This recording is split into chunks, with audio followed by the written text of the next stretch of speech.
Hey, my name is Rowan Smith and I want to welcome you to the Training for Trekking podcast. Now, this is the world's very first podcast which is entirely dedicated to helping you train, prepare and conquer your upcoming hike, trek or mountain adventure.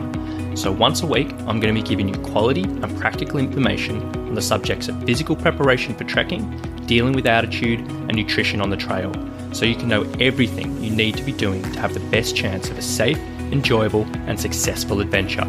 So now you know what you're in for, let's get into today's episode.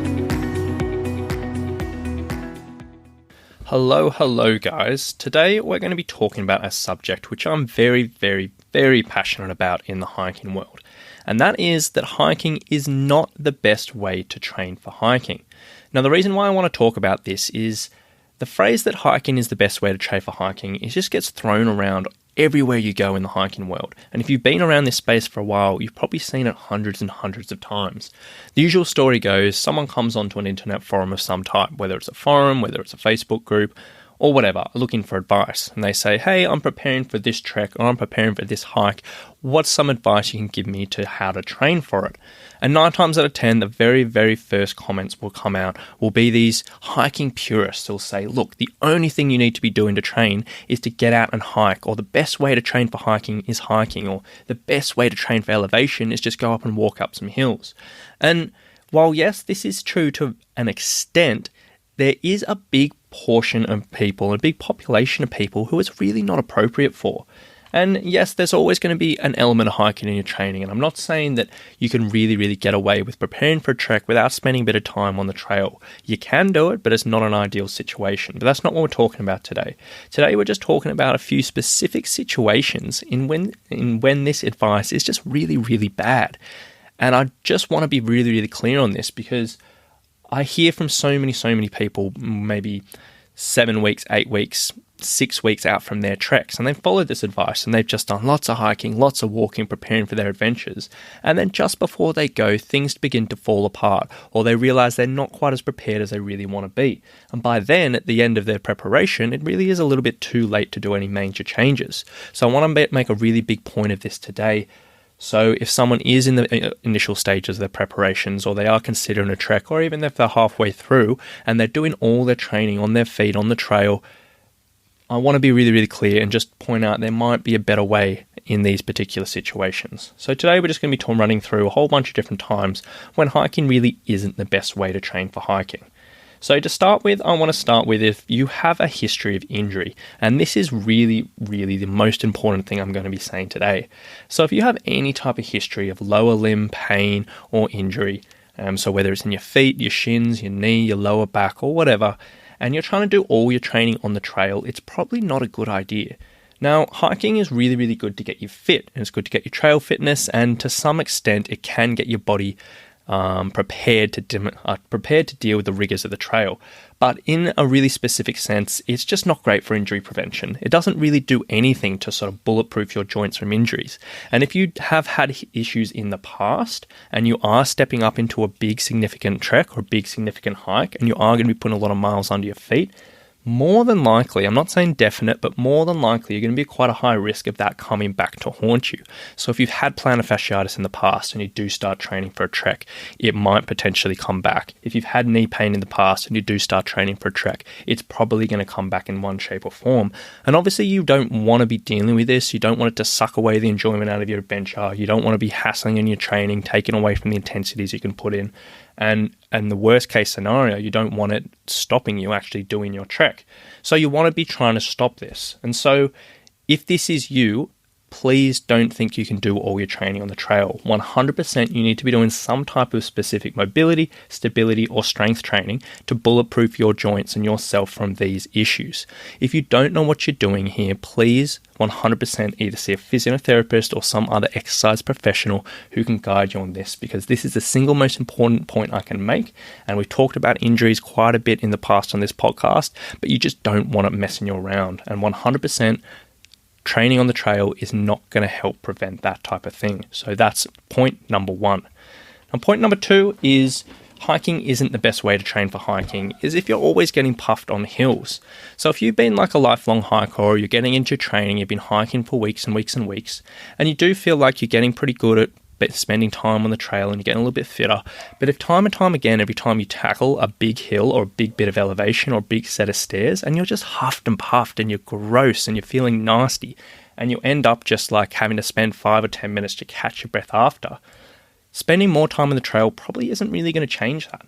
And you probably do want to incorporate some additional things that's going to try and help your body deal with this situation a little bit more. So in this situation, yes, hiking is going to be good for you, but you're also going to incorporate things like strength training and things like hill or stair repeats, like very, very specific intervals there, or even occasional sprint intervals, and very, very specific types of training, which are going to help you and take a bit of load off this, off in this situation. Because as with the old definition of insanity goes, if you do the same thing over and over and over and you expect a different result, that's the definition of insanity, and the same thing goes for your hiking. And there are lots of lifelong hikers that I've talked to who they've been, hiking for decades and they're very, very happy with things, except they always say that they do get puffed on hills and it just never changes, and they just seem to think that they have to accept that in their life. And I really don't believe that's true. So if you are struggling with that, maybe you want to be thinking about incorporating some other type of training into your preparation. Now, the third point I want to talk about is if you are overweight. Now, obviously, hiking is a sport for all shapes and sizes. There's no discrimination in hiking. Everyone's welcome. Everyone gets so much enjoyment out of it. Everyone gets so much benefits out of it. But there's no denying if you are carrying a few extra kilos around the middle, you are going to be a little bit of higher risk of an overuse injury when you're preparing for a trek. So things like plantar fasciitis, shin splints, hiker's knee, Achilles tendonitis, stuff like that.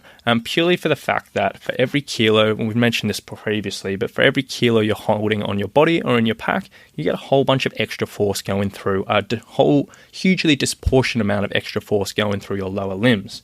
And so if you're spending, you've been relatively sedentary, you might be doing a bit of exercise, but then all of a sudden you're doing hiking and walking 2, 3, 4 times a week, and you're doing that for months on end, more than likely something's going to give, and something's going to get a little bit niggly, and something's going to get a little bit painful. And as much as it's not going to happen to everyone, I really don't think people should be having to deal with this in the first place. So if you are a little bit overweight, and if you are, aware of that yourself, you probably want to be supplementing your hiking with some type of strength training to, help protect and stabilize all your joints. Off-feet conditioning, which is basically developing your aerobic fitness, which is incredibly important for your trekking, but without spending time on your feet. So that's things like cycling, swimming, the cross trainer at the gym, stuff that you can constantly moving, but it's just not going to stress you out.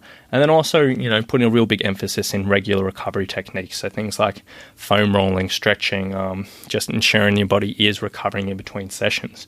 And if you are overweight, you do need to put a little bit more thought into this, and it's just a fact of life. So if you are overweight, please don't think you should be doing all your training on the trail, because again, that's probably just a road to an injury, and it's not something you want to be dealing with.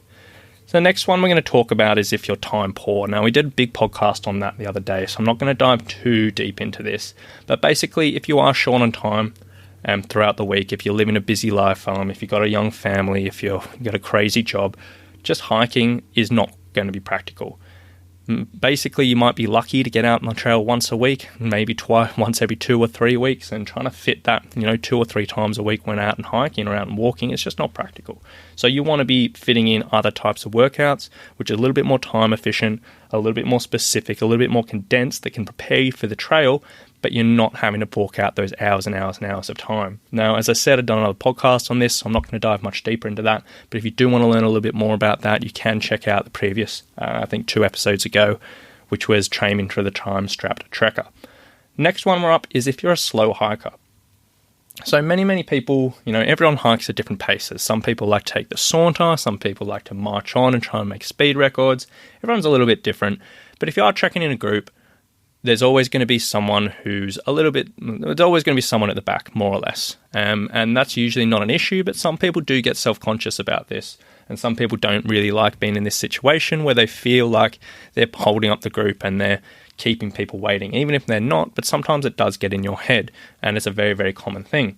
And this is another situation where while hiking will get you fitter, it's not going to increase your walking speed, and it's not going to ever really change this pace that you're going to be able to do. So if you are struggling with your walking speed, you probably want to be working on other things. So you should be looking through your week, incorporating some type of strength training for your legs, some type of hip and ankle mobility work, which is very, very beneficial for walking speed, and even like higher speed walking intervals, which you might be doing in the gym or you might be doing around an oval, or just very, very specific things that can increase this speed, because spending time on the trail probably isn't going to change this. So if you are struggling with this, you do, again, want to think outside the box a little bit.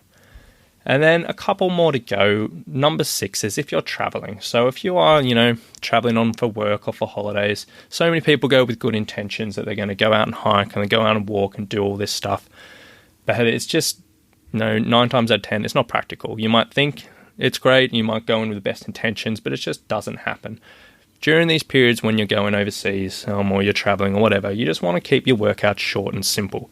That means you want to make it as easy as possible for you to do, to incorporate some type of exercise and training into your week and into your life, which isn't going to be able to just thrown out the window the first time something goes wrong. So great examples here include, strength or interval training if you're, in a hotel gym or if you're got a local gym, circuit training, which you can do literally anywhere, which is just doing some bodyweight exercises in your room, in a local park or whatever, even regular walking just around the streets. Like, none of these are going to be quite as honed in and as structured and specific as a normal training program will be. But as we said, you've got to do what you can here, and just thinking that you're going to be hiking in those times probably isn't really going to happen. And then finally, something that often doesn't get talked about but probably affects more than 50% of people listening to this is if you simply just don't live near any trails. Now, a lot of the information coming into the hiking and the trekking world, and a lot of the people disseminating this stuff, is coming from people who live in the mountains or live in really, really national park dense areas, and they just have access to all these beautiful trails. And it is significantly easier for them to go out and hike all the time. But for many of us who live in the city, who might just not have many trails nearby, they might be in like a desert or something like that, it's just not reasonable, and it's not possible for you to find trails every weekend or a couple of times a week to try and get fit. And then, if you do mention this online, people will give their grateful, helpful comments, which are just like, hey, you just have to drive to one, or hey, you just have to make time. And, those comments are just not helpful for anyone. Like, anyone in the fitness world or any experienced coach really knows you want to be helping people find answers and solutions to their problems, instead of just telling them what to do and just saying, my way or the highway. So if you don't live near any trails, schedule in what is realistic for your hike. So whether it's once or twice a month, that's fine. If you have to actually schedule a proper holiday to actually go hiking, that's perfectly fine as well. But during that time, obviously you want to still be doing training. So things like neighborhood walking, literally just walking around, is, good training. Hill or stair repeats, like most people can find a reasonably steep hill or set of stairs nearby. And gym work as well. Like, so many hikers are averse to gym work, but in this situation, it's just really, really beneficial. And if you don't live near any trails, just ignore those people who just keep on sprouting off those comments, and just do what you can and be smart about your preparation and just fit in your hiking when you can. So that's about it from me today. I think I've made my point here in the sense that when people do say hiking is the best way to train for hiking, it's just not true in every situation. And any type of fitness or health or wellness or nutrition subject, one size does not fit all. So if you do fit into any of those situations I previously mentioned, don't feel bad if you can't fit in hiking 2 or 3 times a week, or even once a week. It's so many people are in this situation. Don't stress. Just do what you can. Be smart about your preparations, and hopefully you can move forward and get yourself ready for a safe, enjoyable, and successful trek. So I hope you enjoyed that episode today, guys. I hope you got a bit out of it. If you have enjoyed it, please, please, please, I would love if you could leave me an iTunes review, and also share this to your friends. It really does help a lot in helping me grow this podcast, reach more people, and make a bit more of an impact in the adventure world. So that's it from me, guys, and we'll talk to you very, very soon.